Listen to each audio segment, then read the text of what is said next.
Hello YouTube, my name is JaCubAsAlways, and this is going to be my attempt at beating a hardcore Nuzlocke of Pokémon Brilliant Diamond using water-type Pokémon only. Yes, water types are super versatile and some borderline broken Dragon Dance Gyarados. But as you will see, there are still some super tough fights in this challenge. Overall, there are a total of 15 total water-type Pokemon we have access to, but for certain reasons, in which we'll explain later, we only ended up using 12. Water types only have 2 weaknesses in Electric and Grass, neat, so I'm not banning Gyarados as a whole, but I will be banning Dragon Dance on it, because Dragon Dance Gyarados would have made so many fights super trivial. I wanted to give a shout out to my friend Tyler, who helped me get all this set up. Check him out in the description. To go over to the rules and the rules set for this challenge, I may only catch the first water type of any given route, no healing items in battle aside from held items, set mode must be on, and no overleveling past the next stream leader's ace Pokemon. With that being said, make sure to smack that like button if you enjoy these types of videos, because I may have put over 30 hours into this video just this week and I'd really appreciate it. Also, let me know your favorite water type in the comments below. Mine's definitely Manaphy. For the nickname theme of this challenge, I wanted to name them after channel members, because without them supporting my weird self, the channel wouldn't be what it is. Thanks, members. Anyway, I won't go over every encounter, just very difficult ones to find, strategy for finding a certain one, or anything else I find relevant to talk about. We clearly started with Piplup and we name it Moon. Empoleon, especially late game, is going to be super integral, so it's imperative we don't let it faint. Ever. Before going over the first rival fight, I just wanted to say I searched for a Psyduck in Ravage Path for over an hour. Now, I'm not sure if the remakes don't have it here, but yeah, we skipped the Psyduck encounter for now, as we can get one later on and even earlier than I originally thought. We'll get into that later. However, we did catch a Bidoof named Tyler and a Magikarp named Garrett. The former we can't use until it evolves, and the latter the same thing because Magikarp sucks. Sorry, Garrett. Since we weren't able to catch the Psyduck, I was a bit worried about the rival fight, as I wasn't sure if the rival's Turtwig would have and or use a grass move. I knew in the originals the rival didn't have a grass move on Turtwig, but I couldn't just rely on that, so I wish we had a way to for sure win this fight. Our wishes were granted because rather than give us the hidden power TM from the trainer school, the school kid gives you the workup TM instead. Nice. Yes, I said TMs. I think now is a good time to explain how TMs work in this game. Unlike future generations, TMs are finite in this game. I say finite loosely because the amount of TMs one gets varies. If you find a random TM on the ground, you get 1 TM. A random irrelevant NPC gives you 3 TMs.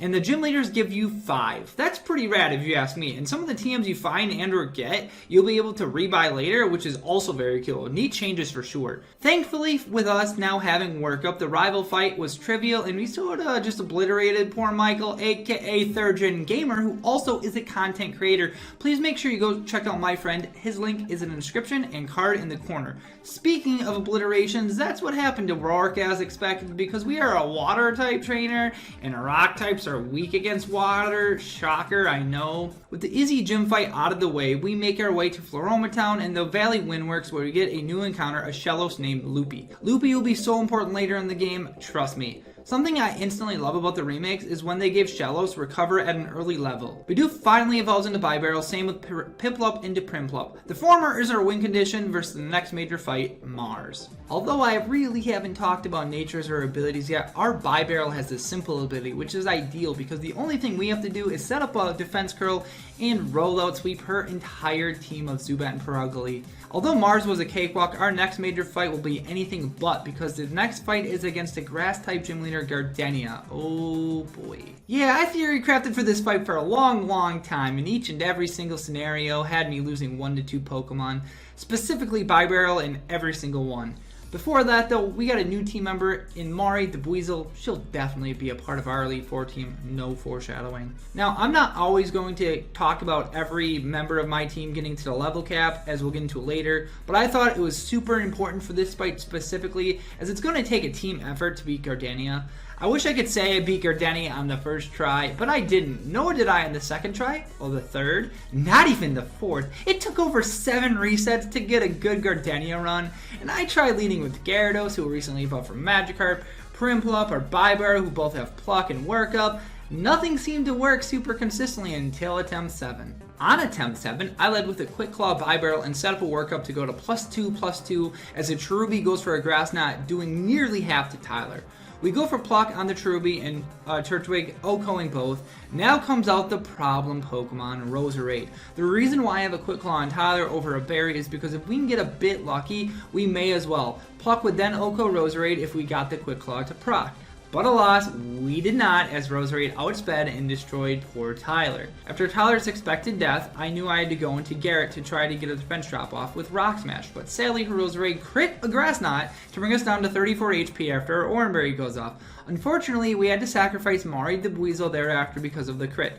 Rest in peace to the Floatzel that never was. We then come in with Primplup, and fortunately for us, finished off with 2 Plucks, earning ourselves a well-deserved Forest Badge. The reason why I decided to sacrifice Mari over Loopy was pretty simple. I knew late game Gastrodon would be more valuable than Floatzel, as having access to Recover would be really important, but most importantly having that ground typing was even better. Just thought I'd explain my thought process a bit. With one of the most difficult fights in the run behind us, we proceed with relative ease, defeating Commander Jupiter in Eterna City, which makes me happy because I knew we were at least going to be getting a lot of new encounters coming up. But first, there are a few changes I'd like to discuss with you all in these games. Some are really wonderful, others not so wonderful, but in its own way still wonderful if that makes any sense. First up, the Underground. I love the Underground in this game. Legit, you can explore for hours and hours and not get bored. It makes grinding Pokemon so much easier. Side note, the experience share always being on still doesn't make your Pokemon completely over-leveled like so many thought coming in, as it took me nearly an hour to get to the level cap for Gardenia alone, and I did this 6 times before winning the fight, so yeah. Even though there are tons of new encounters down in the Underground, I'm limiting myself to 1, and that one being Psyduck. Something I didn't realize being down there is that the Pokemon can have egg moves, because when I look at Psyduck's moveset, it has Encore, which will be so relevant down the line, trust me. Now that we've talked about something amazing, let's segue into something not so amazing, and that is Amity Square. Granted, this did allow us for a Pokemon to follow us, which I failed to let them do a lot of the time. However, what upsets me, and I will be banning the use of Amity Square for future runs, is that one time being in here makes it so your Pokemon randomly lives hits, cures status like paralysis, and get more critical hits, which I do not like. Weirdly, I didn't even talk about my Pokemon a lot. The only reason I went in there is because I assumed there would be items that we may want, which I was right because we picked up Volt Switch and Attract TMs, which sadly we won't be using either, but we can sell them at least. The randomness that the Pokemon do doesn't affect the run too much, thankfully, but you guys can leave a comment on what you guys think of this change in the comments below for the algorithm! Back to the actual game though, we got a butt ton of new encounters. Bad last name puns aside, we caught a Goldeen named Fishgram, sorry Graham, a Barboach named Danny, a Winkle named Brent, a Remoraid named Brace, a Wooper named Mooper, and finally a Marill named Adamark. The latter is so important because of its added fairy typing. Before you say anything, we were guaranteed a Marill in the Great March because we caught a Wooper west of Pistoria, which is always the play. Luckily for us as well, our Marill has huge power and play rough already. Before challenging Maylene, we need to train a lot, and in turn we get a lot of evolutions in Marill into Azumarill, Wingull into Pelipper, Remoraid into Octillery, and Shellos into Gastrodon. The Remoraid was a massive mistake on my part because that makes it so we are unable to evolve a potential Mantike encounter into a Mantine. Oh well, Mantine was more than likely never coming to lead for anyway. Hence, we move on to Maylene. The third gym leader was relatively easy for us. We led Gyarados to get an Intimidate on our Meditite, then pivoted to Adamark to OHKO both our Meditite and Machoke with 2 play roughs. While we did get a critical hit on the Machoke, I don't really think it mattered as we were holding the Metronome item, as that increases the power of move if used consecutively. Lucario then comes out as we switch into Gyarados to make her go to -1 attack. However, she sets up a bulk up. Yikes. Thankfully, I had the wherewithal to teach Bulldoze to Gyarados before the battle since I figured we needed for Lucario. After a few turns of back and forth fighting, our Gyarados makes Lucario perish and finishes the fight for us, allowing us to earn our 3rd badge. Also, I didn't run Primplup in this battle because I accidentally let it over level 31, so we can't use Moon against Crash or Wake now either. Oops. Sadly for us and other Hardcore Nuzlockers, the level cap is the same for Crash or Wake as it was for Maylene at level 30, so I had to be very careful not to overlevel our team members. We're still in really good shape though because we have our Pelipper learn the move Shockwave, and it utterly destroys every single gym trainer in Pistoria's gym. Now it's time to show Crash or Wake who the real Water Master of Sinnoh is. We lead Gyarados and share Intimidates with his Gyarados before switching out our Pelipper, who takes out his Gyarados with 2 Shockwaves. Out comes his Quagsire, but we double pivot out from our Gyarados into our Artillery, and unfortunately his Quagsire burns Brace with a Scald on the switch. Fortunately though for us, 2 Bullet Seeds KOs the fake Mooper as his Ace Floatzel comes back in, And like many times in the past and future, we pivot to Gyarados to get an Intimidate. Shocker, I know. Rather than stay in though, we go into Azumarill and easily take care of his Floatzel, earning our 4th badge in the Fen badge. For some reason, I thought we battled our rival before Crash Rake, but that's only in Platinum. I haven't really talked about Team Galactic too much in this run yet, but we'll get there. Trust me. We need to stop Team Galactic from blowing up Sinnoh, so we chase this grunt around until he tells us to stop chasing him. Okay, After utterly obliterating our rival Michael, again, we chase after the Galactic Goon and stop him from ending the entire world and meeting Cynthia again, who's definitely not the champion. There's no way. We've only met her twice. Cynthia wants us to charm her grandma, which makes me excited because I'm apparently 81 years old and thus making us the cutest couple in Pokemon history. Quick side note, why does the rival have Starly in this late game still? Like, that's always confused me so much. Leave your theories down in the comments. Getting to Celestic Town wasn't super easy because your boy, the biggest and greatest Pokemon Nuzlocke in the world, could not figure out how to use Defog in the overworld. However, and funnily enough, I figured out right after we made it out of this route, yeah, just go to the Poketch and use it there. Yeah, I don't read very well sometimes, but I digress. For some silly reason, I thought you battled Cyrus in Celestic Town, but again, that's only Platinum. Man, I haven't played Diamond and Pearl forever. Regardless, we crushed the Galactic Goon, make Cynthia's grandmother our new wife, and pick up the Choice Spec set, which is going to be so good in this run. With us having to leave our wife behind in Celestic Town, we make our way back to Hardhome City to take on Fantina. Something I haven't really talked about yet, but is worth noting, is that you're able to buy so many ridiculously great TMs at Veilstone Mart. I'm talking Swords Dance, Ice Beam, Thunderbolt, you name it, they may have it. Super nice change of pace, so if I get any of those moves, it's more than likely I got them there. Overall, Fantina was kind of a pushover. First turn, she makes the genius play of going for Strength Step when she was at full health, as we just OHKO her Drifblim with a Choice Specs Ice Beam from Brace. Knowing that we can take any one hit and that Specs Ice Beam will do a lot of damage to our Gengar, I stay in, but Brace likes to smack himself as he smacks himself 2 times in a row because of Confuse Ray and gets poisoned by the Gengar, so we're forced to switch out into our Gastrodon. Not knowing whether or not Gengar has grass coverage, I risk Loopy by staying in to get some chip damage with Water Pulse. After her not going for a grass move, I feel safe enough to stay in and click recover. A couple turns later, we KO the Gengar, leaving her only ace, Mismagius, left. Knowing full well that in the originals her Mismagius had grass coverage, I switched into Gyarados, who KOs with 1 crunch, getting ourselves our 5th badge. With our 5th gym badge earned, it's time to make our way to Cannonade City, but before we do that, another team member is caught in Tentacool, who immediately evolves into Tentacruel named Chris. I was super excited for Tentacool as an encounter because of Toxic Spikes, but they removed Toxic Spikes from its moveset. Why? I wish I could say Byron was super difficult to beat, but like a lot of this challenge, he was not, as the combination of Brace, Garrett, and Loopy handled his steel types insanely easily. Oh yeah, before the battle we crushed poor Michael again. Now he'll never be into the old man club. You have the right to remain. Inside jokes aside, we are now daunted with the super hard... That's what she said! Task of beating more commanders of Team Galactic, aka we just annihilate both Saturn and Mars with so much ease that I didn't even break a sweat. But you know what I did break a sweat in? Dancing to Powerline songs, because my YouTube stream chat loves to bully me into great content. I love them. If you're watching this, make sure you come on to our streams. We'd love to have you there. With that random side note done, we make our way to Snowpoint City and take on Candace. No, I will not make the joke. These nuts. Got him! Real talk, I felt like I had a pretty good strategy for Candace. She leads with the Snover, which allows my Gyarados to immediately set up a substitute. And no, I'm not clicking Dragon Dance. That'd be too easy. I banned that move, remember?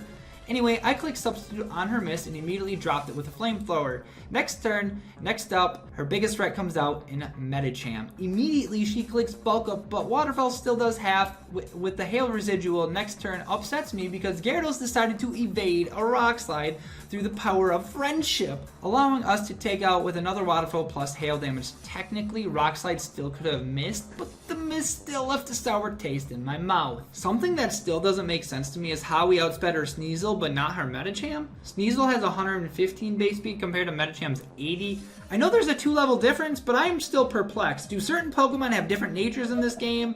Maybe that's the case. I don't really know. Let me know in the comments though. What I do know is we RNG'd her Abomasnow to the nth degree. Between it missing moves, us stalling out Overleveling substitute, and her healing, Gyarados finished off Candace all by itself. Although bittersweet because of the RNG, I'll gladly still collect our 7th gym badge. Also, every gym leader gives you stickers on this game?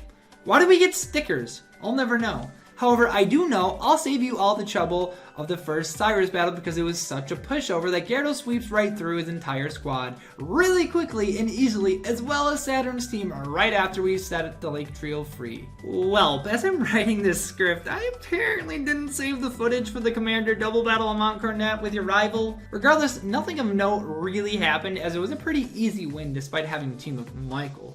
He played pretty well and took a lot of his hits rather than my Pokemon. Thanks, Mike. The Cyrus fight, however, was anything but uneventful. Since his entire team was weak to Stealth Rock, I thought it was integral to get them up. After leading Garrett to, of course, get an Intimidate on Honchkrow, I switched to Moon to get rocks up. A critical hit came our way as we switched into Azumarill, though. Honchkrow clicked Defog? Whoa, I'm like genuinely impressed with this. I thought I was being cheeky, but the game was even cheekier. But then after a good play, the AI makes a bad play and clicks Defog again as Adamark utterly mutilates the Honchkrow into the next dimension with a play rough. As I know Crobat can't do much to Moon, I go back to her to get Stealth Rock back up on the field as Cyrus switches into his freaking scary Gyarados. I make the only play I know and go into my own Gyarados to prevent it from going too crazy with setup. A couple turns later after gaming with Gyarados, Weavile comes in as I go into Adamark and Cyrus clicks Dig. Knowing how easy Azumarill can take a dig, I let Weavile dig itself back up for it only to faint in one easy play rough. Crobat makes its final appearance for Cyrus because the time it takes Stealth Rock damage and Garrett finishes it off, saving the world from the narcissist known as Cyrus. With the world saved, we have one more challenge before the Pokemon League, the 8th gym leader, Minato Namikaze of Sunny Shore City. And every one of us must battle against that hatred. Who specializes in electric types. Oh, great joy. Actually, it is great joy because we have 3 water ground types, so this fight shouldn't be difficult in any way, shape, or form. That giant rock isn't actually a Pokemon? Sir, I think you may be on some sort of drugs. Please share. For the life of me, I couldn't remember what Minato led with, as I led Gyarados for Raichu. I don't really have a Wakan berry, so I can't stay in. If anyone knows where to find the super effective reducing berries in this game, please let your boy know in the comments. Thanks.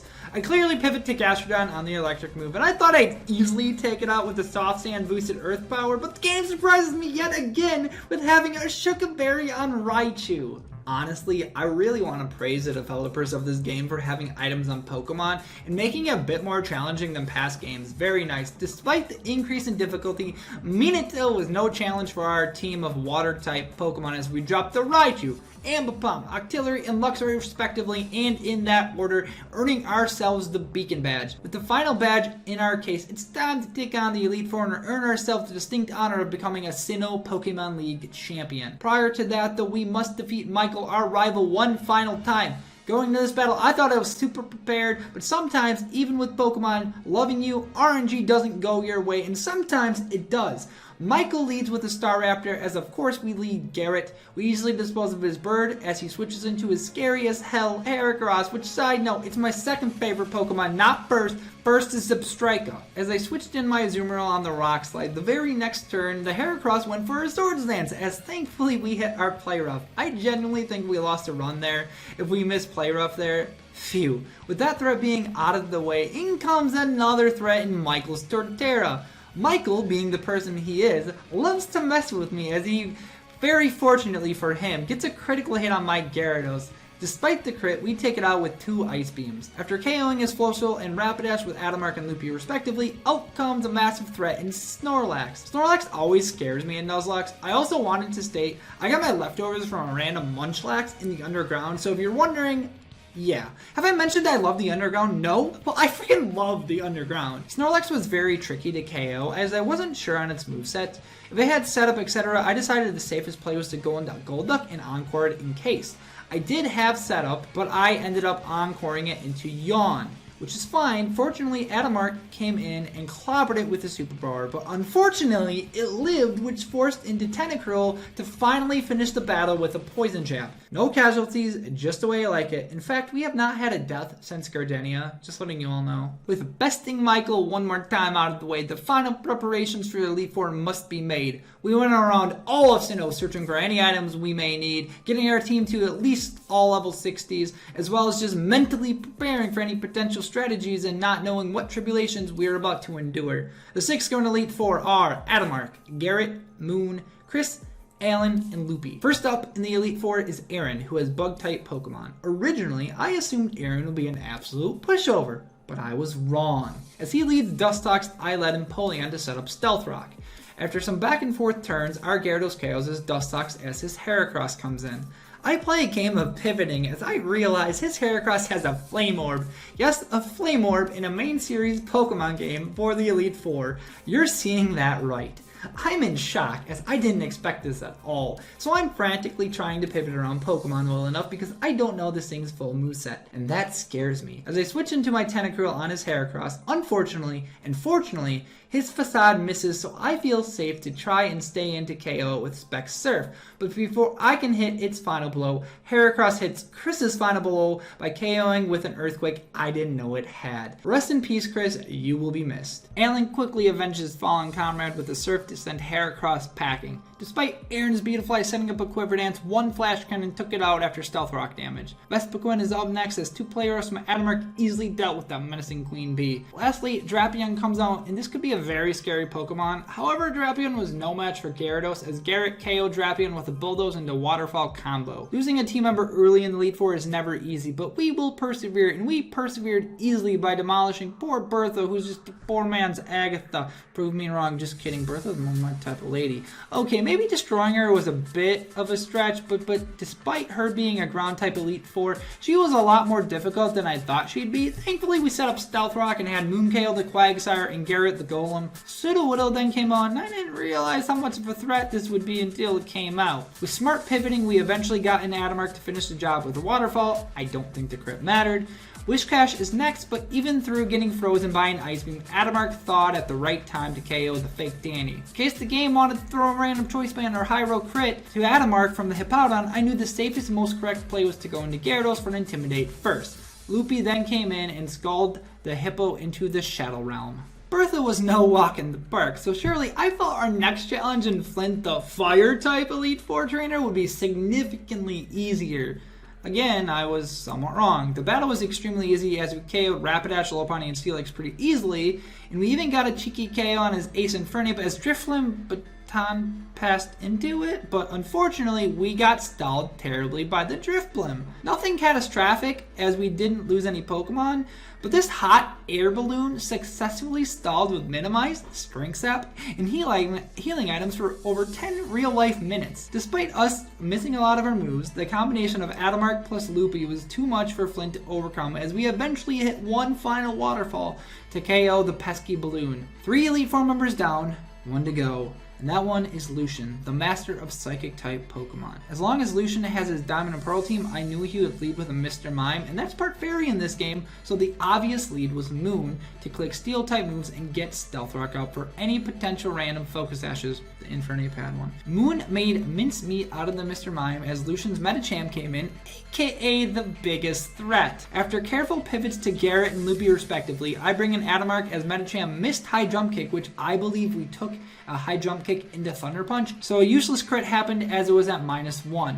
Regardless, Adamark drops the Medicham with a Play Rough as out comes the Girafarig, and even that drops to consecutive Play Roughs. Knowing full well Lucian's Alex Sam could try to set up, I stay in with Adamark and bop it! Exclamation bop, with a Waterfall which OHKOs. Last up is his Bronzong, which isn't a huge threat, but between pivots and chip damage, Garrett eventually KOs it with a Crunch. With Lucian's defeat, only a Cynthia remains, and my goodness, besides her lead Pokemon, this was war. Assuming she'd lead with Spiritomb, I led with Adamark, quickly disposing of the Ghost type with one singular Play Rough. That's one easy Pokemon we're going to take out, as out comes a giant Threatened Roserade. Wasn't looking forward to the Rose as it does huge damage to every member of our team.